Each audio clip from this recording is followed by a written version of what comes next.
Salut, nous sommes Anna, Ariane et Omaima. Nous sommes 3 étudiants au département d'énergie à l'école des mines de Nancy et aujourd'hui nous allons vous présenter une maquette de la maison hydrogène. Pour revenir aux bases, l'hydrogène est l'élément le plus abondant dans l'univers. Sa combustion, qui est sa transformation en eau en contact de l'oxygène, est non carbonée et génère une forte quantité de l'énergie.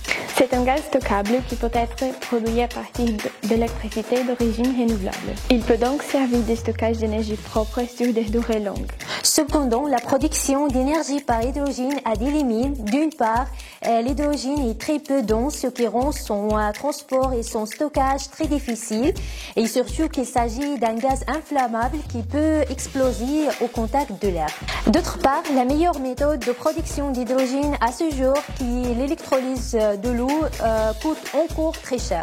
Mais ces limites n'empêchent pas de se poser la question de l'avenir de la maison hydrogène, un concept de maison autonome en énergie que nous allons vous présenter grâce à notre maquette. Donc celle-ci est composée de plusieurs étapes. Elle fonctionne à l'énergie solaire, donc de la lumière envoyée aux panneaux solaires qui vont alimenter en électricité un électrolyseur qui va transformer l'énergie électrique en énergie chimique en créant de l'hydrogène qui va être stocké dans des réservoirs avant d'être envoyé dans une pile à combustible qui va faire l'effet inverse, donc transformer cette énergie chimique en énergie électrique pour alimenter la maison à hydrogène. Notre maquette utilise le solaire comme source d'énergie renouvelable pour produire l'électricité. Comme vous le voyez, on a des panneaux photovoltaïques qui vont capter la lumière pour la transformer en énergie électrique.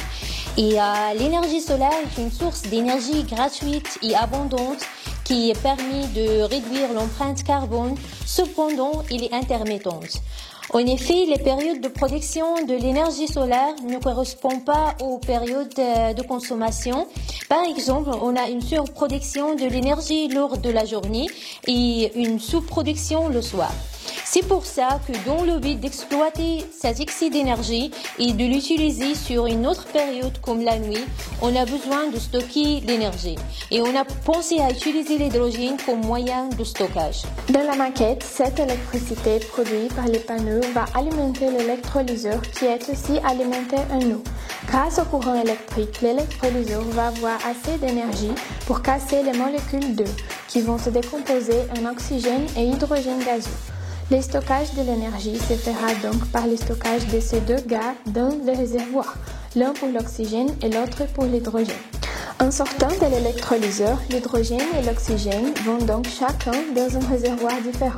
Dans notre maquette, ces réservoirs ont un fonctionnement particulier. Pour pouvoir stocker efficacement ces gaz, initialement, ils sont remplis d'eau qui est en partie consommée par la production d'hydrogène. Mais cette eau sert aussi à isoler les gaz de l'atmosphère extérieure. Après l'étape de stockage, l'hydrogène peut produire de l'électricité grâce à une pile à combustible, ou PAC. Son principe est exactement l'inverse de celui de l'électrolyseur. À partir d'oxygène et d'hydrogène, la PAC crée de l'eau et provoque une différence de potentiel électrique, ce qui génère de l'électricité, comme une pile. À partir d'ici, il est possible de brancher un appareil électrique à la PAC, qui délivre un courant.